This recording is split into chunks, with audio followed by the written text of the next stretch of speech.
everyone and welcome back to Dis Teaching and Creations. এতদিন আমরা pedagogy পড়েছি, আজকে আমরা সোশ্যাল স্টাডিজটা একটু শুরু করব যাতে আমাদের পড়াশোনার মধ্যে একটু চেঞ্জ এসে যায়।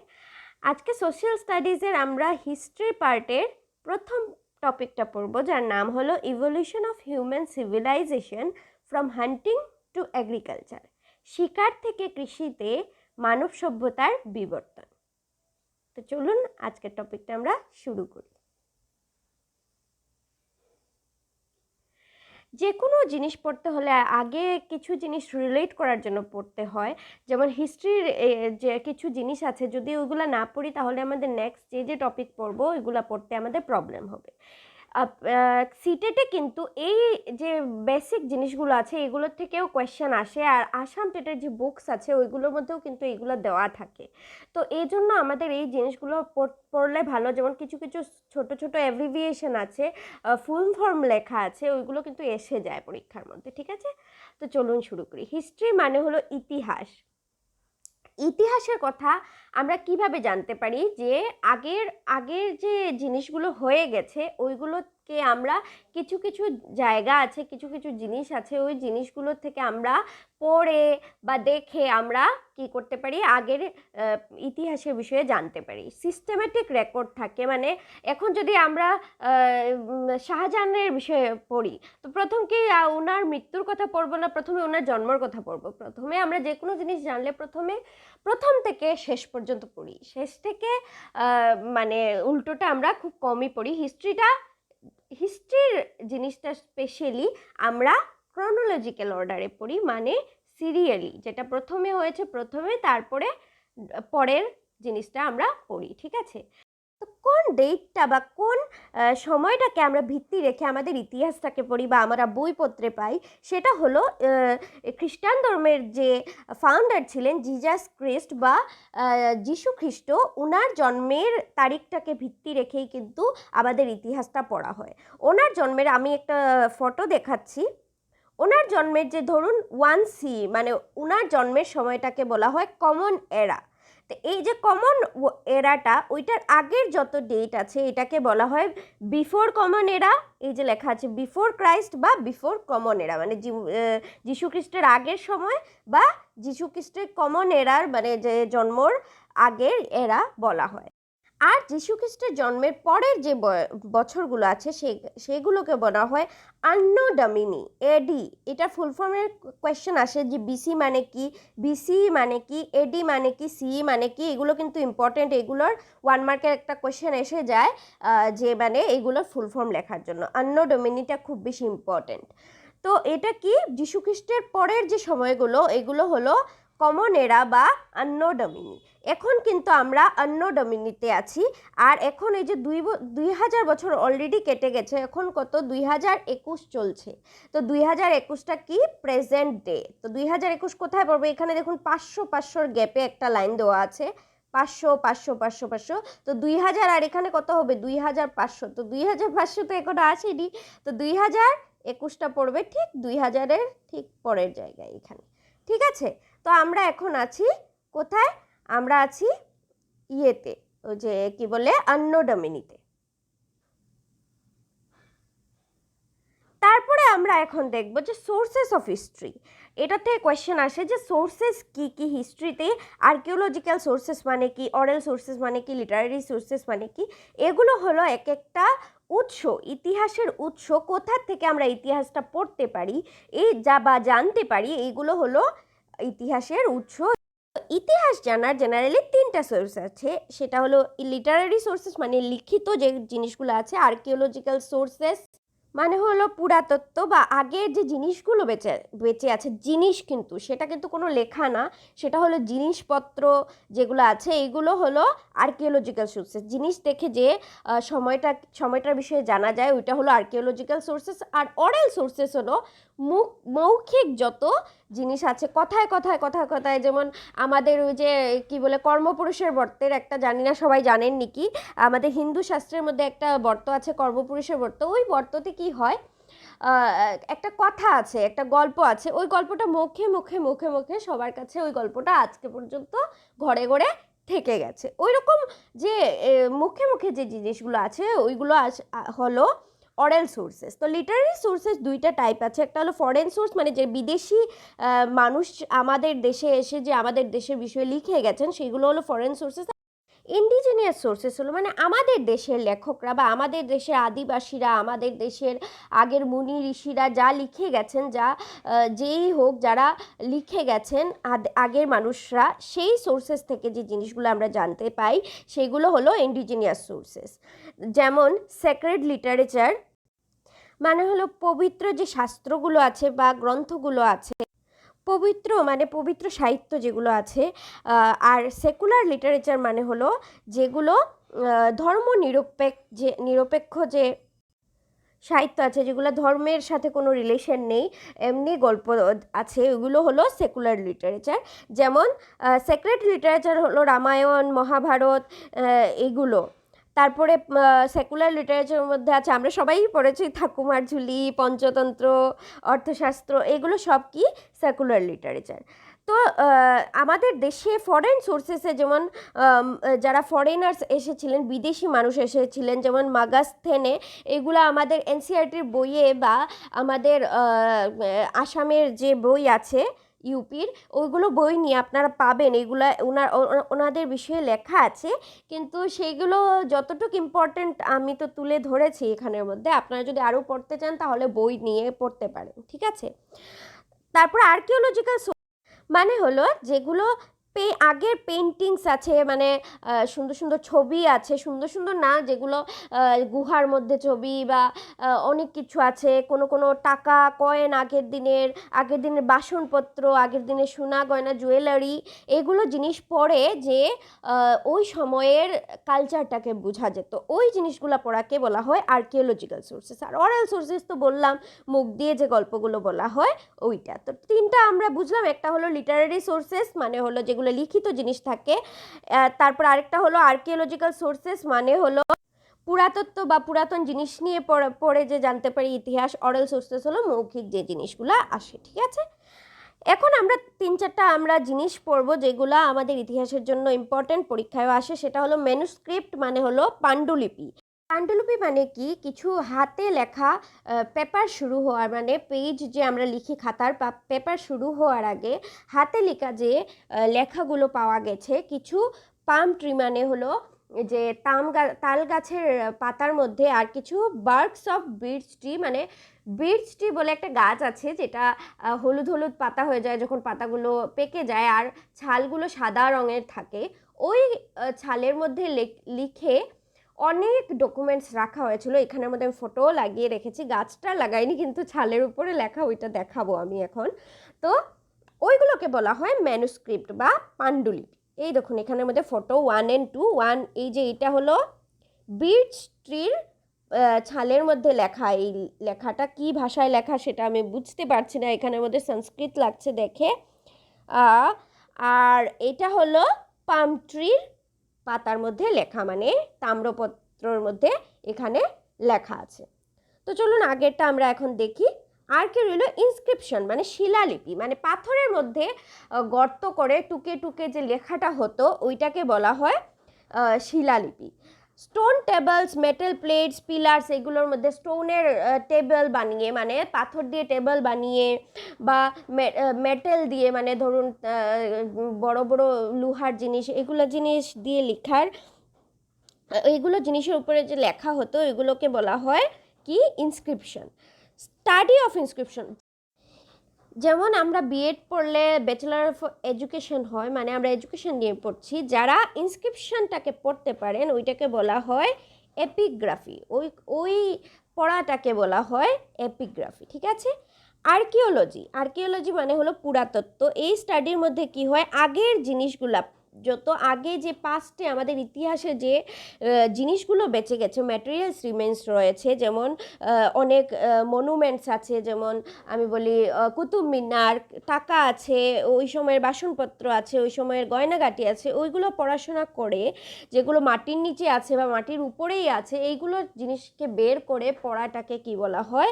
আর্কিওলজি বলা হয়। আর যারা এই জিনিসগুলোকে পড়েন, যারা এইগুলোকে বের করে এই জিনিসগুলোকে পড়েন যে কোত্থেকে আসলো, এই কী জিনিস দিয়ে বানানো, মানে এই এটসেট্রা এটসেট্রা যত সব ডিটেলস যারা পড়েন ওই মানুষগুলোকে বলা হয় আর্কিওলজিস্ট বা পুরাতত্ত্বজ্ঞ।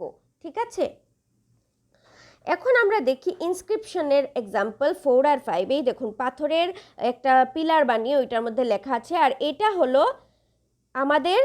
এটাতে আমাদের বাংলায় লেখা ইনস্ক্রিপশন, সেটা মাইবংয়ে লেখা আছে। এই দেখুন এখানের মধ্যে মাইবং ওয়ার্ডটা পুরো বোঝা যাচ্ছে, বাকিগুলো জানি না, ভালো করে বোঝা যাচ্ছে না। তো আগের দিনের যারা রাজা ছিলেন তারা কিন্তু এই জিনিসগুলো মানে খুব বেশি ইউজ করতেন। কেন? যেমন কোনো অর্ডার দিতে হয়, যাতে মানুষের মাথার মধ্যে এই জিনিসটা থাকে যে উনি আদেশ দিয়েছেন যে সবার এত ট্যাক্স দিতে হবে বা কিছু রুলস দিয়েছেন, তো উনি কি করতেন, ওই পাথরের মধ্যে ওইটাকে ইনস্ক্রিপ্ট করে রেখে দিতেন, মানে একদম খোদাই করে লিখিয়ে রেখে দিতেন। ঠিক আছে, এটা হলো আর্কিওলজি বা পুরাতত্ত্বর লগো। মানে এটার মধ্যে দেখুন একটা মানুষকে বোঝার জন্য ও কি দিয়ে তখন ওর কি বাজনা নিয়ে ওরা তখন থাকতো, কি কাপড় পরতো, ওদের ঘর কি ছিল, এই জিনিসগুলো দেখে মানে ওই মানুষটাকে একটা ইমাজিন করা যেত ওই মানুষটা বা তখনের মানুষগুলো কীরকম ছিল। তো ওইটাকে কি বলা হয়, আর্কিওলজি বলা হয়। ঠিক আছে, তো চলুন এখন আমরা নেক্সট টপিকটা পড়া শুরু করি, যেটা আমাদের টপিক যে কিভাবে মানুষ শিকার থেকে কৃষিতে চেঞ্জ হলো, কিভাবে মানব সভ্যতার শিকার ওরা প্রথমে করে খেত, তারপর কিভাবে আমরা আজকের দিনে সব চাষবাস করা শিখে গেলাম, কখন এগুলো হলো, এগুলো এখন আমরা পড়বো। ঠিক আছে, মানুষের বিবর্তন অনেক কালে হয়েছে, সেঞ্চুরিজ অফ স্টেজেসে অনেক কালে হয়েছে। প্রথমে মানুষ ছিল এপ লাইক ক্রিয়েচার, মানে বানরের মতো দেখতে, তারপরে আস্তে আস্তে আমরা আজকের দিনের মানুষের মতো হয়েছি। তো এই যে প্রসেসটা, এটাকে বলা হয় ইভলিউশন, ক্রমোন্নতি বা বিবর্তন। ঠিক আছে, তো প্রথমে আমাদের সায়েন্টিস্টরা এটা বলছেন যে আমাদের পৃথিবীর বয়স হলো 4600 মিলিয়ন ইয়ার্স। এগুলো আর বাংলায় বলছি না, এগুলো আপনারা ইংলিশেই শিখে নেবেন। Life on earth began on 35 million, মানে মানুষের জন্ম না, কিন্তু লাইফ, কোনো জীবনই ছিল না প্রথমে যে জীবনটা এসছে একটা জলের ফোঁটার থেকে, যেটা আমি যতটুকু জানি, এটা পুরো হিস্ট্রি বলতে পারবো না, কিন্তু একটা কি অ্যালগি না একটা ব্যাকটেরিয়া এসছিল সবার প্রথমে। তো ওই যে শ্যাওলা জাতীয় জিনিস যে ওইটা প্রথমে এসেছিলো, তো ওইটার সৃষ্টি হয়েছিল 3500 million years ago, according to সায়েন্টিস্টরা এটা বলেছেন। আর মানুষের যে মানুষের আশাটা শুরু হয়েছিল কবে থেকে, 1.5 to 2 মিলিয়ন ইয়ার্স, 10,50,000 বছর আগে বা 20 লাখ বছর আগে কি হয়েছিল, মানুষের বা হিউম্যান বিইংসের কি হয়েছিল, ডেভেলপমেন্ট হয়েছিল। সেটা প্রথমে হিউম্যান হয়ে যায়নি, আস্তে আস্তে হিউম্যান হয়েছে, বাট হিউম্যানের যে আগের অ্যানসেস্টর, আগের মানুষ, আগের যারা আমাদের পূর্বপুরুষ, তাদের সৃষ্টি হয়েছিল ওই সময়ে। তো ওরা প্রথমে কি ছিলেন, বানরের মতো ছিলেন, এপ লাইক স্ট্রাকচার ছিল ওদের, বানরের মতো ছিলেন। আর তারপরে আজকে এই যে হোমোসেপিয়ান, আজকের যে আধুনিক মানুষটাকে কি বলা হয়, হোমোসেপিয়ান্স। এটা কোয়েশ্চেনে আসতে পারে যে প্রেজেন্ট ডে ম্যান বা মডার্ন ম্যানকে কি বলা হয়, হোমোসেপিয়ান্স, সাথে আরো হোমো দিয়ে অনেকটা ওয়ার্ড দিয়ে দিবে, তো আপনারা উত্তর কি দিবেন, হোমোসেপিয়ান্স। ঠিক আছে, এখন সেই মেন টপিক যে শিকার থেকে কৃষিতে, এখন তো মানুষের জন্ম হয়ে গেল, মানুষ ইয়ের থেকে, বানর থেকে হোমোসেপিয়ান্স হয়ে গেল, কিন্তু ওরা কি করতো, শিকার করে খেত। তো এখন ওরা কিভাবে শিকার করতে করতে হঠাৎ করে কৃষিতে চলে গেল, ওই জিনিসটা আমরা দেখব। এটা পড়ার জন্য আমাদের একটা স্টোন এজ বা প্রস্তর যুগকে পড়তে হবে, পাথরের যুগ। ঠিক আছে, পাথরের যুগ কেন বলা হয় এটাকে, কারণ ওই সময়ে মানুষ কি করত, দিয়ে ওই যে কি বলে, পাথর দিয়ে হান্টিং করতো আর কি, পাথর দিয়েই ওরা কোনো জন্তু জানোয়ারকে মারতো, ওইটা দিয়েই ওই জন্তুটাকে টুকরো টুকরো করতো, ওইটা দিয়েই ওরা সব কাজ ম্যাক্সিমাম করতো, নিজের সেফটির জন্য ওইটাই রাখতো আর কি, পাথরের টুকরো। ওইটাকে ভালো করে দেখাবো কীরকম ওরা পাথরগুলোকে ওদের অস্ত্র হিসেবে ইউজ করতো, কিভাবে ওরা এইগুলা পরে পাওয়া গেছে। তো ওইটা আমরা দেখব। স্টোন এজটাকে 3 ভাবে ভাগ করা হয়েছে, একটা হলো প্যালিওলিথিক এজ, প্যালিও মানে ওল্ড, লিথিক মানে স্টোন আর এজ মানে হলো তো সময়, ঠিক আছে, বা বয়স। তো এই জন্য এটার নাম দেওয়া হয়েছে প্যালিওলিথিক এজ। তো যেটা প্যালিওলিথিক এজ এটাকে ওল্ড স্টোন এজও বলা হয়, মেসোলিথিক এজ এটাকে মিডল স্টোন এজ, আর নিওলিথিক এজ এটাকে বলা হয় নিউ স্টোন এজ, ঠিক আছে। আর প্যালিওলিথিক এজকে আরও 3টে ভাগে ভাগ করা হয়েছে, যেটা লোয়ার প্যালিওলিথিক, মিডল প্যালিওলিথিক আর আপার প্যালিওলিথিক, ঠিক আছে। তো এই 3টাই আমাদের পড়ার জন্য বেশি ইম্পর্টেন্ট আর কি, এই 3টাও আমরা একটু একটু দেখব। তো চলুন আমরা শুরু করি। প্রাচীন প্রস্তর যুগ বা প্যালিওলিথিক এজ, এটার বয়স 2.5 million years ago to 10,000 BC, ঠিক আছে। তখনের সময়ে মানুষ কি হতো, মানুষ গুহাতে থাকতো বা হার্টস বা টিপিসে থাকতো। ওরা কি ছিল, হান্টার্স আর গ্যাদারার্স ছিল, মানে ওরা কি করতো, শিকার করে করে খেত। ওরা কি করতো, স্টোনস বা বোন টুলস, মানে যেরকম অনেক অনেক জন্তু জানোয়ার আছে যাদের বোন বা হাড্ডি অনেক শক্ত থাকতো, তাই ওরা ওইটাকে ওদের কি করতো, টুল হিসেবে বা শিকারের যন্ত্র হিসেবে ওরা ইউজ করতো আর কি, for hunting birds and wild animals. হ্যাঁ, মানে ওদেরকে শিকার করা, বার্ড বা মানে হলো পাখি আর জঙ্গলি জানোয়ারকে শিকার করার জন্য ওরা ইউজ করতো। ওরাই প্রথম প্যালিওলিথিক এজ বা প্রাচীন প্রস্তর যুগের মানুষই প্রথমে আর্ট করেছিল। মানে ওরা তো কোথায় থাকতো, কেভসে থাকতো, গুহাতে থাকতো। ওইখানে ওরা অনেক রকমের পাথরের টুকরো দিয়ে, মাটি দিয়ে ওরা কি করতো, ওই সময়ের যে আছে না, কিভাবে ওরা শিকার করতো, কিভাবে কি করতো, কি অস্ত্র ওরা ইউজ করতো, এই জিনিসগুলো ওরা কি করতো ওইখানে এঁকে এঁকে রাখতো। ওরা কিন্তু শিখে গেছিল। কোয়েশ্চেন আসতে পারে কখন থেকে ফায়ার ইউজ করা শুরু হয়েছিল। তো প্যালিওলিথিক এইজেই ফায়ার বা আগুনের শুরু হয়ে গেছিলো। ওরা কন্ট্রোল করে, মানে ফায়ার যদি হঠাৎ করে লাগিয়ে দিলে তো হয় না, ওরা ফায়ারকে কন্ট্রোল করা পর্যন্ত শিখে গেছিলো। মানে ওরা কীভাবে ফায়ারকে কন্ট্রোল করে শিকারকে জ্বালিয়ে পুড়িয়ে, ওরা তো আর রান্না করে খেতে পারতো না, ওরা পুড়িয়েই খেত। তো এই যে পুড়িয়ে খাওয়াটা, এখন আমরা এটা আবার নতুন কি গ্রিল করে খাওয়া শিখেছি নাকি আমরা। তো এই গ্রিল করে ওরা ওই তখনের সময়ে ওরা কি করতো, খেত। তো ওই সময়টাকে লাস্ট আইস এজ বা বরফের সময় বলা হতো, কারণ তারপরে অনেক বেশি বরফ হওয়া শুরু হয়ে গেছিলো, মানে মেল্ট হওয়া স্টার্ট হয়ে গেছিলো, গলা স্টার্ট হয়ে গেছিলো। এই জন্য ক্লাইমেটের মধ্যে, আমাদের পরিবেশের যে আবহাওয়া আছে, আবহাওয়ার মধ্যে অনেক চেঞ্জ এসেছিলো। অনেক বড় বড় যে জন্তু জানোয়ার ছিল ওরাও মানে এক্সটিনশন হয়ে গেছে, মানে একদম গায়েব হয়ে গেছিলো। মানে ওদেরকে যেরকম ডাইনোসরাস বলা হয়, ওরা আগে ছিল কিন্তু এখন আর নেই, ওই রকম ওই পশুগুলো কি হয়েছিল, এক্সটিংক্ট হয়ে গেছিলো। আর এই যে ক্লাইমেট চেঞ্জ হয়েছিল তখনের সময়, যে আবহাওয়ার মধ্যে পরিবর্তন এসেছিল, ওইটার জন্য কি হয়েছে, মানুষ এক জায়গা থেকে আরেক জায়গায় মাইগ্রেট যাওয়া শুরু হয়ে গেছে, ঠিক আছে। লোয়ার প্যালিওলিথিক এজ হয়েছিল earliest forms of human kind, যে সবার আগের যে মানুষের কাইন্ডটা ছিল, মানুষের টাইপটা ছিল, ওইটা কি হয়েছে তখন শেষ হয়ে গেছিল। তারপরে কি হয়েছে, middle palaeolithic age, the era of Neanderthal man. Neanderthal man হলো ওই মানুষগুলো যেগুলোর কপাল অনেক বড় ছিল আর কি। এখন ওই মানুষগুলো এখন আর আমাদের এই জগতে দেখা যায় না, আমাদের কপালটা অনেক ছোট। ওই সময়ের মানুষগুলো কপালগুলো অনেক, স্কালগুলো অনেক বড় ছিল, ঠিক আছে। আপার প্যালিওলিথিক এজ হলো modern homo sapiens known to be existence, মানে ওই সময়টাতেই প্রথম যে আমাদের সময়ের মানুষ, এই যে ফটোটাতে দেওয়া আছে, আমাদের সময়ের মানুষ কি হয়েছিল তখন এসেছিল।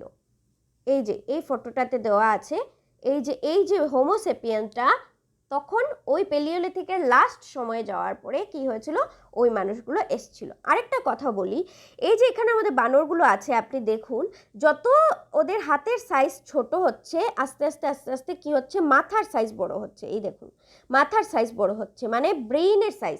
এটা কথা আসেও যে কোয়েশ্চেনে, যে মাথার সাইজ কি আমরা আস্তে আস্তে আস্তে আস্তে যখন আমাদের ডেভেলপ হয়েছে, আমরা বানর থেকে মানুষ হয়েছে, আমাদের হাত বড় হয়েছে না ছোট হয়েছে, না ব্রেইনের সাইজ বড় হয়েছে, এই কোয়েশ্চেন আসে। তো আমরা বলবো ব্রেইনের সাইজ বড় হয়েছে আর হাতগুলো আমাদের ছোট হয়ে গেছে, ঠিক আছে। তারপরে আমরা কি দেখব, যে তো আমরা দেখে নিলাম যে মডার্ন আপার প্যালিওলিথিক এজ মানে লাস্ট যে প্যালিওলিথিকের সময় ছিল ওই সময়টাতে কি হয়েছে, বা ওই যে হোমোসেপিয়েন্স বা আজকের দিনের মানুষ ওদের কি হয়েছিল, এসছিল, ওরা ডেভেলপ হয়ে গেছিল। ঠিক আছে, তারপরে আসি আমরা মধ্যপ্রস্তর যুগ বা মেসোলিথিক বা মিডিল স্টোন এজ। এটা হলো 10,000 বিসি থেকে 8,000 বিসি। বলেছিলাম বিসি মানে কি, বিফোর ক্রাইস্ট, জিসাস খ্রিস্টের জন্মর আগের সময়টা। ঠিক আছে, ওই সময় মানুষ কি করতো, স্মল স্টোন টুলস ইউজ করতো। আগে প্যালিওলিথিক এই যে ওরা বড় বড় স্টোন টুলস ইউজ করতো, মানে পাথর উঠি আর কি, যেমন জানোয়ারটাকে মেরে দেবে ওই রকম টাইপের। কিন্তু মিডল স্টোনের মানুষরা কি করেছে, ওই পাথরগুলোকে একদম শার্প করে দিয়েছে, পলিশ করে নিয়েছে, শার্প করে দিয়েছে, এমনভাবে বানিয়েছে এগুলোকে একদম উডেন জিনিস মানে কাঠের জিনিসের মধ্যে লাগিয়ে ওরা তীরও বানিয়েছে, অনেক কিছু বানিয়েছে। ওই সময়ে কি হয়েছে, ওরা ওদের টুলসগুলোকে, শিকারের যন্ত্রগুলোকে ওরা সুন্দর করে বানানো শিখে গেছে। ওরা কি হতো, ম্যাক্সিমাম সময় ওরা জলের সামনে থাকতো, ওরা কি করতো, মাছ মেরে শিকার করে আর এই দিক ওই দিক থেকে খাওয়া ফল ফুল এইগুলো নিয়ে ওরা কি করতো, খাওয়া শিখে গেছিল। কোয়েশ্চেন আসবে, এই দুইটা জিনিস খুব ইম্পর্টেন্ট, যে কখন ফায়ার এসেছিল। বলেছিলাম যে প্যালিওলিথিক এইজেই এসে গেছে। ডোমেস্টিকেটেড মানে পশুপালন কবে শুরু হয়েছে, তো এই যে মেসোলিথিক এজ বা মিডল স্টোন এজ, মধ্যপ্রস্তর যুগের লাস্টের দিকে মানুষ কি হয়েছে, পশুপালন শিখে গেছে। প্যালিওলিথিক এজে যে ক্লাইমেটের চেঞ্জ হয়েছিল বা আবহাওয়ার পরিবর্তন হয়েছিল, তার কারণে কি হয়েছে, এগ্রিকালচার মানে আস্তে আস্তে ঘাস মানে আমাদের পৃথিবীতে এসে গেছে। এগুলো দেখে ওরা কি করেছে, যে ঘাস খেতে পারছে পশু পক্ষীরা, তো এই জন্য ওরা পশুপালন শুরু করলো। আর আস্তে আস্তে ওই জিনিসগুলোতেই ছোট ছোট ছোট ছোট ওরা গাছ লাগানো শুরু। কীভাবে শুরু হয়েছে তার গল্প কেউই জানে না, কিন্তু একটা এভিডেন্স পাওয়া গেছে যে তখনের সময় মানুষ কি হয়েছিল, এগ্রিকালচার শিখে গেছিল, চাষ করা শিখে গেছিল, শুরু হয়ে গেছিল। পুরো শিখেনি কিন্তু শুরু হয়ে গেছিল। এই জন্য এগ্রিকালচার শুরু হয়েছে, পশুপালন শুরু হয়েছে, এই জন্য মানুষ এক জায়গা থেকে এক জায়গায় মাইগ্রেট তো প্যালিওলিথিক এইজেই শিখে গেছিল, এক জায়গা থেকে আরেক জায়গায় যাওয়া শুরু হয়ে গেছিল। কিন্তু থাকা শুরু হয়েছে আরেক জায়গা থেকে আরেক জায়গায় গিয়ে, ছোট ছোট গ্রাম বানিয়ে থাকা শুরু হয়েছিল এই তো কোথায়, মিডল স্টোন এজে। তো এখন নেক্সট আমরা দেখি, এটার নাম হলো নিওলিথিক এজ বা দ্য নিউ স্টোন এজ, নতুন প্রস্তর যুগ। এটা হলো 8,000 থেকে 3,000 বিসি পর্যন্ত ছিল, যীশু খ্রিস্টের 3,000 বছর আগে পর্যন্ত ছিল। Ancient human switched from hunter gatherers to mode to agriculture and food production. কোয়েশ্চেনে আসবে যে কোন সময়ে ওরা পুরো শিখে গেছিল কি করা, এগ্রিকালচার করা, তাহলে আমরা লিখবো এটা নিউ স্টোন এজ। আর যদি বলে শুরু কবে হয়েছিল, তাহলে বলবো আমরা মিডল স্টোন এজের লাস্টে। ঠিক আছে, এখানে ওরা কি করতো, সিরিয়াল গ্রেনস মানে ওই যে চাল, উইট, গ্রেন, এই যে আটা কিভাবে গ্রো করতে হয়, এইগুলো কিন্তু তখনের সময়ে মানুষ শিখেছিল। ঠিক আছে, ওরা অনেক নতুন নতুন অস্ত্র আরও সুন্দরভাবে বানানো শিখে গেছিলো, ঘর বাড়ি বানানো, চাষবাস করা, পটারি বানানো মানে বাসনপত্র বানানো, সেলাই করা, সব কিছু মোটামুটি কোথায় শুরু হয়েছিল, এই নিউ স্টোন বা নতুন প্রস্তর যুগে শুরু হয়েছিল। এখন আমি ফটো দেখাবো, যে ফটোগুলো দেখলে আপনাদের সব কিছু ক্লিয়ার হয়ে যাবে। এই দেখুন প্যালিওলিথিক এই যে কি হয়েছিল, ওরা কি করতো, শুধু বড় বড় স্টোন দিয়ে ওরা শিকার করতো, ওদের শিকার করেই থাকতো, ওরা গুহার ভিতরে থাকতো, ওদের কোনো ছোট ছোট হাট বানিয়ে, মানে একদম ছোট ছোট কোনো বাড়ি না, এগুলো হাট বানিয়ে ওরা থাকছে, পশু মেরেই ওরা খাচ্ছে, আর কিছু ওদের নেই, কোনো ভালো ভালো অস্ত্র শস্ত্রও কিন্তু ওরা বানানো শেখেনি তখন। তারপর আসতে মেসোলিথিক এজ, ওরা কি থাকছে, ওরা জলের সামনে থাকছে, এটা কিন্তু মনে রাখতে লাগবে। মিডিল স্টোন এজে মানুষ বেশিরভাগ কি থাকতো, জলের সামনে থাকতো, ওরা ভালো করে মোটামুটি হাট বানানো শিখে গেছে, ওরা কন্ট্রোল ফায়ার ইউজ করা শিখে গেছে, ওরা সুন্দর সুন্দর তীর ধনুক বানানো দিয়ে, স্টোন টুলস মানে পাথর দিয়ে ওরা তীর ধনুক বানানো শিখে গেছে, ছোট ছোট নৌকা বানানো শিখে গেছে, যাতে ওরা কি করতে পারে, মাছ টাছ ধরতে পারে। আর আর তারপরে আসলো দ্য নিউ স্টোন এজ, যেখানের মধ্যে ওরা স্টোর হাউস বানানো, ওরা ফার্মিং শিখে গেছে, এই যে উনি চাষবাস করছেন এগ্রিকালচার শিখে গেছে।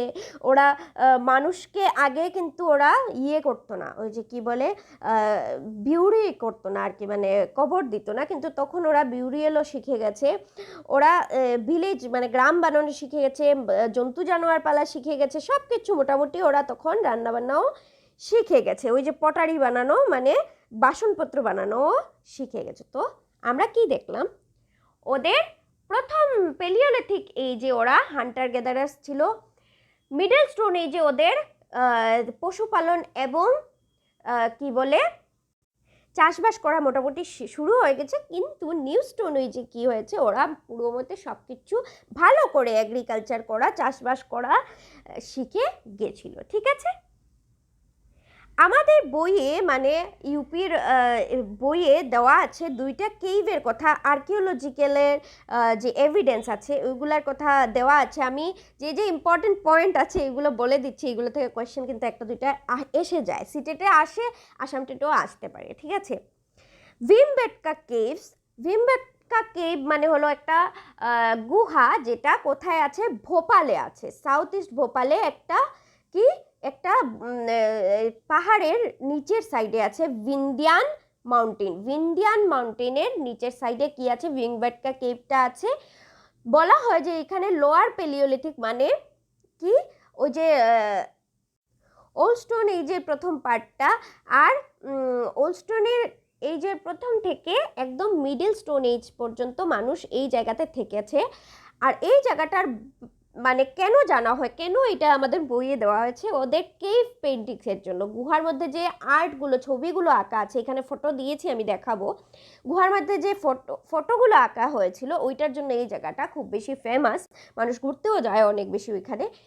পেন্টিংসটার মধ্যে কি কি আছে, মানে আগে কিভাবে ওরা শিকার করতো, কিভাবে ওদের কালচারাল ট্র্যাডিশনস কি ছিল, ওই জিনিসগুলোর বিষয়ে কি করা আছে, ছবি আঁকা আছে। এই দেখুন ওদের শিকারের বিষয়ে কি কি আঁকা আছে। এই যে গুহাটা একদম কি বলে ওই হিলটা মানে ওই পাহাড়টার নিচের সাইডে গুহাটা আছে, এই দেখুন অনেক ধরনের ওরা কি পেন্টিং করে রেখেছে। তারপরে আরেকটা আছে হাংসি ভ্যালির কথাও লেখা আছে, হান্সগি ভ্যালি। হান্সকি ভ্যালি কোথায়, কর্ণাটকাতে, এটা সোরাপুর দোয়াব রিজনে আছে। এটা হলো একটা জায়গা, একটা ল্যান্ড আর কি, একটা মাটির জায়গা, এইটা কোনো পাহাড় টাহাড় না, একটা ল্যান্ড, যেটা হলো রিভার কৃষ্ণা আর ভীমা যে নদীটা আছে ওই নদীর সাইডে সাইডে ওই কি আছে মধ্যেখানে এই ইয়েটা আছে, এই ল্যান্ডটা আছে আর কি, এই জায়গাটা আছে। এটার মধ্যে গ্রানাইট, শেল আর লাইমস্টোন অনেক বেশি আছে, লাইমস্টোনটা অনেক বেশি এখানের মধ্যে পাওয়া যায়। আর এটাতে কি কেন ফেমাস, এটাতে পেলিওলিথিক বা ওল্ড স্টোন এজের অনেক বেশি স্টোনস বা টুলস এখানে পাওয়া যায়, এই জন্য এই হান্সকি ভ্যালিটা অনেক ফেমাস। এই দেখুন হান্সকি ভ্যালি থেকে মানুষ কি বার করছে, এই পেলিওলিথিক এজের যে টুলসগুলো বা স্টোন টুলস বা পাথরের যে শিকারের যন্ত্র ছিল, এই জিনিসগুলা ওরা কি করেছে, বের করেছে এখান থেকে। এই দেখুন অনেক গর্ত করে করে এই যে ওয়ার্কার্স আছে ওরা কি করছে, বের করছে, বের করে করে ওরা রাখবে, তারপর আর্কিওলজিস্টরা এইটা কি করবে, স্টাডি করবে। ঠিক আছে, তো আজকের ক্লাসে আমরা দেখে নিলাম কিভাবে আমাদের পৃথিবী শুরু হলো, কিভাবে আমরা আসলাম বানর থেকে মানুষ হলাম, মানুষ থেকে কিভাবে আমরা একদম শিকার করে খাওয়ার থেকে কিভাবে চাষবাস করে খাওয়া শিখে গেলাম। আর পরের দিন আমরা আরও এরকম ইন্টারেস্টিং জিনিস পড়বো যা আমাদের পরীক্ষার জন্য ইম্পর্টেন্ট আর আমাদের জিকের জন্য ইম্পর্টেন্ট। যে কোনো পরীক্ষার জন্য আসামের হোক বা ইন্ডিয়ার হোক এই জিনিসগুলো থাকবেই। ঠিক আছে, তো thank you so much for watching. যদি আপনাদের মনে হয় আমি একটু হলেও আপনাদেরকে ইনফরমেশন দিতে পেরেছি, যদি ভিডিও ভালো লাগে লাইক শেয়ার সাবস্ক্রাইব নিশ্চয়ই করবেন, আর বেল আইকনটা নিশ্চয়ই দাবাবেন, কারণ যখনই আমি ক্লাস দিব আপনাদের কাছে পৌঁছে যাবে, আপনারা তাড়াতাড়ি পড়বেন, তাড়াতাড়ি শিখবেন, তাড়াতাড়ি পাস করে দেবেন। পরের দিন আবার আমরা এরকম একটা ইন্টারেস্টিং ক্লাস নিয়ে ক্লাস করব, পড়বো, শিখবো, জানবো। ততক্ষণের জন্য নমস্কার, ধন্যবাদ।